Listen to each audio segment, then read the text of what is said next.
Hello everybody, Michael here for Tactica Imperialis and welcome to today's video. Today is going to be another My Thoughts On. I've actually created a My Thoughts On playlist because I realise I'm probably going to be doing this quite a lot.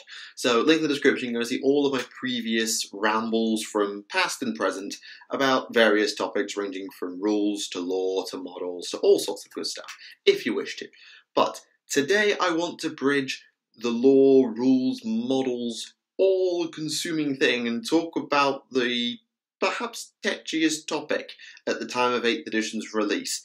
It certainly got a lot of people wound up, I'll say that. And that is the Primaris Space Marines. I have probably deliberately avoided making a video on the Primaris Marines for quite a while. I don't really know why, but I just never felt the need to do so, and I just thought I'm just going to be stoking a fire if I do so. So I thought I'd wait, and I did, and I have. And now we are much further into 8th edition's life cycle. We have the Space Marine Codex, we have a lot more information about the Primaris Space Marines, as well as a little bit more of a path as to where things are going in the future. And now I think is probably a fair time to give the Primaris a bit of an assessment. So I made some notes, and let's go through it. Now, I will say, I may get a little bit ranty at one point or another. There is a risk of a little bit of a rant. You have been warned. I know it's not my style, but there you go. So, let's clear the air first and talk about the issues that we have with the Primaris Space Marines. The first one is that they are still, at the time of recording, and around this time, about 4 to 6 months after 8th edition probably came to us, a lot of an unknown factor. They're still a bit out of nowhere. We don't really know where they came from. We don't know how they were made. We don't have all the details. And that will annoy some people.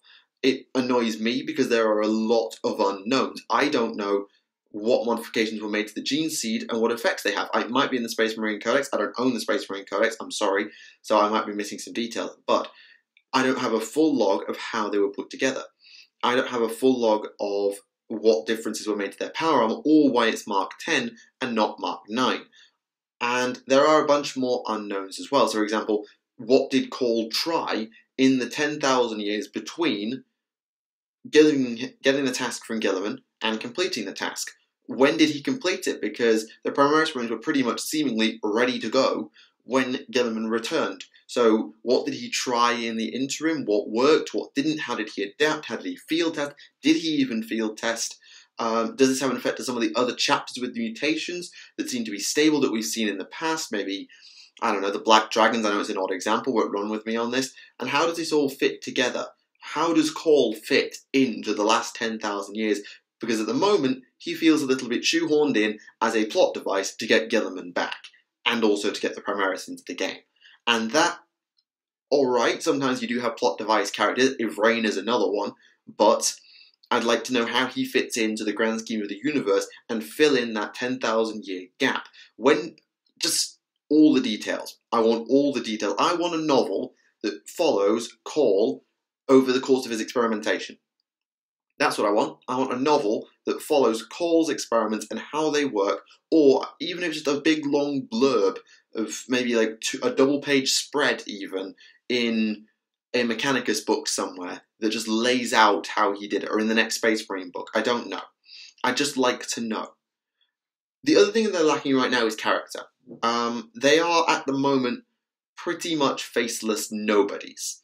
And that's a problem because, well, I don't know about you, but I love getting attached to heroes. I love getting behind a hero or a villain and supporting them, building an army around them, which is why I have an army based around Farsight. It's why I built my Orc army around Tactica back in the day. It's why I love to create characters, because I love to build armies around them, get behind them, and support them. And the Primaris Marines right now don't have that character. There are a few names tossed into novels here and there, but we don't have any proper ones. We've got these 2 new Primaris Lieutenants who are coming for the Blood Angels and Dark Angels, and that's good, that's a start, but we need more. We need named characters in the Codex, at the bare minimum. Heck, if you want to do it, take a named character that we know and make them a Primaris Space Marine. Pedro Cantor is the most obvious example. I don't think they're going to do it, but they could, and that would allow us to find someone in the Primaris roster to get behind, to support. And as long as they don't write them like Carter Sicarius, all will be well. You also have to bring up the point that, well, it's more Space Marines, and this probably is a bit less lore-based, but it's a thing with the community, I think. There is a lot of Space Marines in the community, and did we really need more? And did they have to be pushed as Ultramarines around the time of Guilliman's return, because people are sick of Guilliman? I know that Guilliman and the Ultramarines get a lot of flack, and I know why Guilliman and the Ultramarines get a lot of flack, but the fact that it's all based around Guilliman and the Ultramarines, first and foremost, that's going to annoy a few people. Whether rightly or wrongly, that's going to annoy a few people. Now, I need to address one point right now. And that is the argument that I have seen time and time and time again, and I want to debunk it right now. It's improving on the Emperor's work. That's heresy. Ugh. I can't believe I need to explain this, but I'm going to anyway. The Emperor's work was not perfect. The Emperor was a colossal screw-up in many ways. The Primarchs were imperfect as hell, whether through genetics or through the worlds they were brought up on. Whatever it was, they were a mess if you look at some of them. Even Horus laments the mess that he got from the lot of the traitor Primarchs, because they were screwed between Angron, Fulgrim's instability, Perturarbo's issues, Kurz's absolute psychopathic nature. They were a mess, the Primarchs. And I still love the Primarchs. I'm not going to say I don't love the Primarchs. But you have to admit, they are a mess of a group of individuals. They are screwed up in so many ways. And the Space Marines are no better. Sure, they don't have quite the same accentuated traits that the Primarchs do, but the Space Marines are far from perfect. I mean, we still have Chaos Space Marines to this day. Why? Because Space Marines are susceptible to the corruption of chaos and other things, therefore they cannot be perfect. Yes, you have the Grey Knights, but they are believed to be derived from the Emperor's own gene seed, so they're kind of their own little plot hole in and of themselves. I'm not even going to touch the Grey Knights for the purpose of this discussion. The Emperor's work was not perfect. It can be improved on. It should be improved on. And that's what Call has done. I would like to know how Call did it. Did he find the Emperor's notes from the labs? Or did he come up with it on his own? And if he came up with it on his own, how did he do it? And how did he fit it with Astartes biology? Why did he develop things the way he did? Again, this is why I want this Call novel and this timeline of how the Primaris Marines came about. So I do want to know more, but the Emperor's work was not perfect and could be improved on. As for the, well, that's a complete stupid thing, that's heresy, yada yada yada, can I just point out Corax did its sodding first? Corax, in the heresy. Corax goes to Terra, goes to see the Emperor after the shattering of the Raven Guard and Istvan, and the Emperor gives him the knowledge of how to build more better Space Marines. They're called the Raptors, and everything was fantastic, and then the Alpha Legion screwed it all up and you have problems. But until the Alpha Legion screwed it up, Corax was making Space Marines that were better than the Emperor's Space Marines. Okay? Okay? If you accept that as knowledge, and canon, and true, and okay, if you're okay with Corax doing that, then you have to be okay with Call doing that. Plus, I would also wager that if the Emperor is not okay with it, or if you believe the Emperor was not okay with it, then consider the fact that Guilliman went to Terra to talk to the Emperor. For various reasons he went to Terra, but one of them was to talk to the Emperor. And in that long 24-hour conversation that the two of them had, surely the Primaris Space Marines came up in conversation. Whether it was just the Emperor saying, just shouting at Guilliman for 24 hours straight and berating him, I don't know.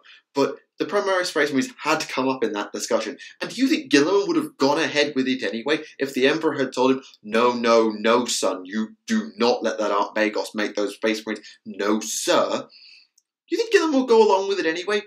Guilliman bombed the flip out of Monarchia, his own brother's crowning glory, because his father said so. Not because he wanted to, not because he had a problem with Lorgar at the time, but because the Emperor said so. Guilliman would not defy the Emperor.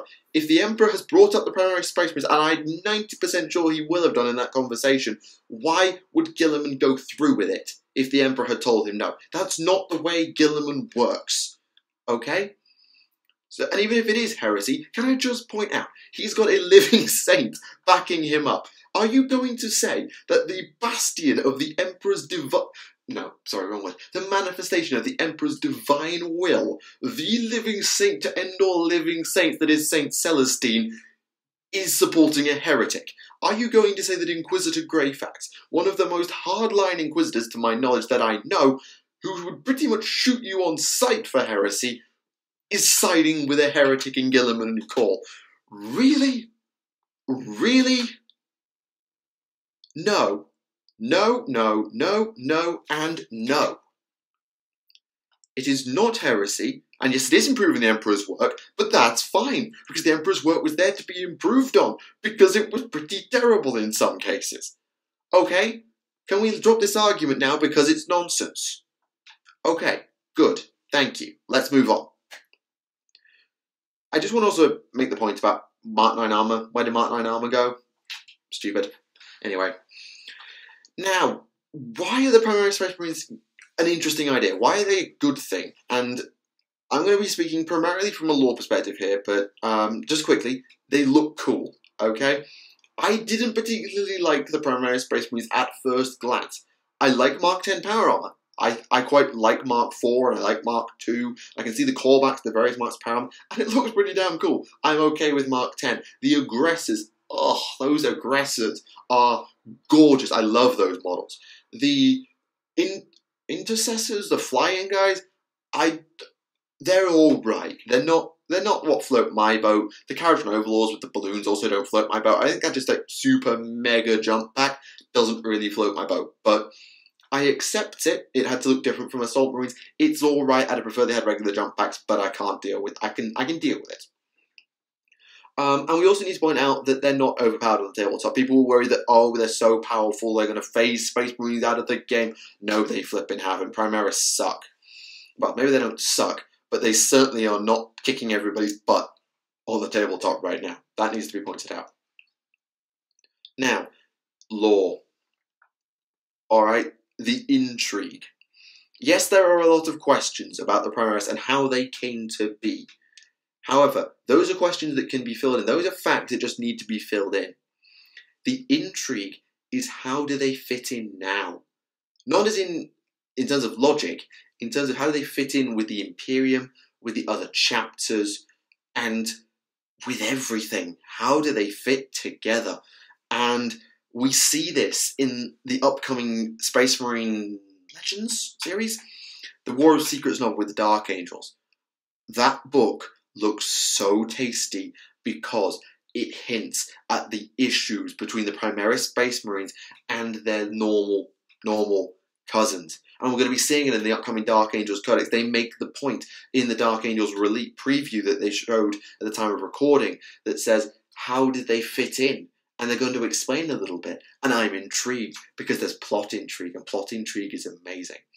Are they going to run the Civil War angle? I don't think they will. And if they do, they certainly won't run it in a hurry because it's just too soon. And people will just be like, oh yeah, they were just introduced to do this. This is stupid.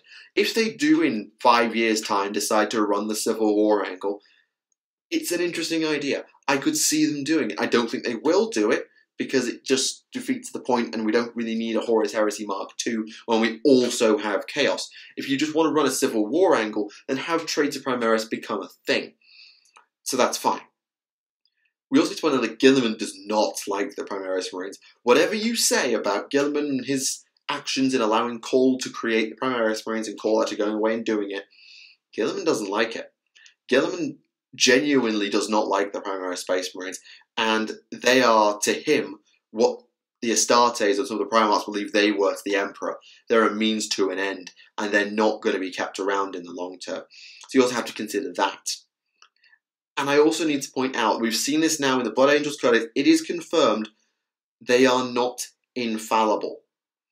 This is something that people were worried about. It's like, oh, the Blood Angels, the Primaris guys are not going to like have Death Company, they're not going to have Wolford, they're not going to have this, they're not going to have that, there's going to be boring.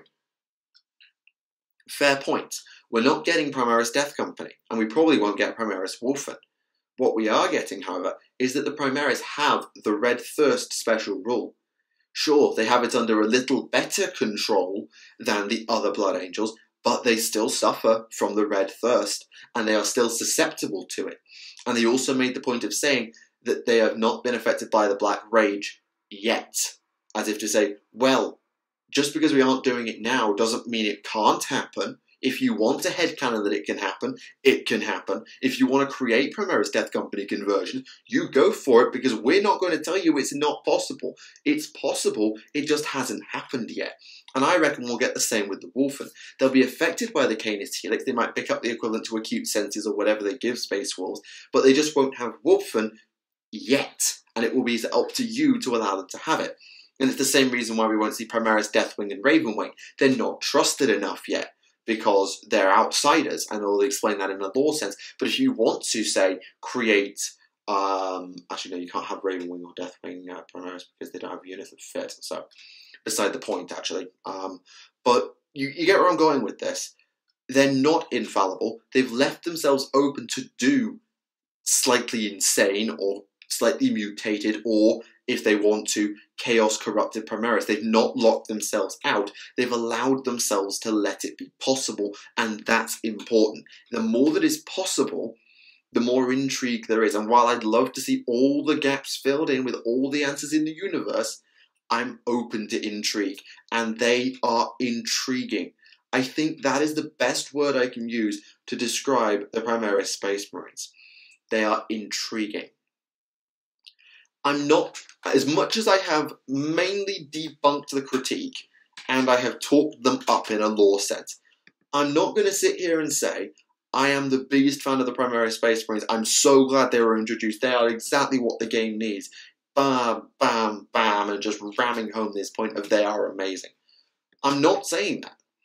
All I'm saying is that what we have, whilst needing information filled in about their past, leaves so much to chance and to development in the present that I want to know more. They are an intriguing idea. They are an unknown factor that I want to know more about, because they are seeming to take on this pivotal role in helping the Imperium survive in the age of the Cicatrix Maledictum. I want to know how they work.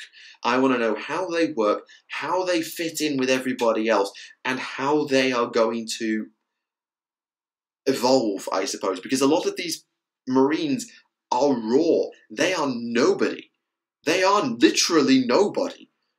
And now they have a chance to be exposed to the galaxy anew.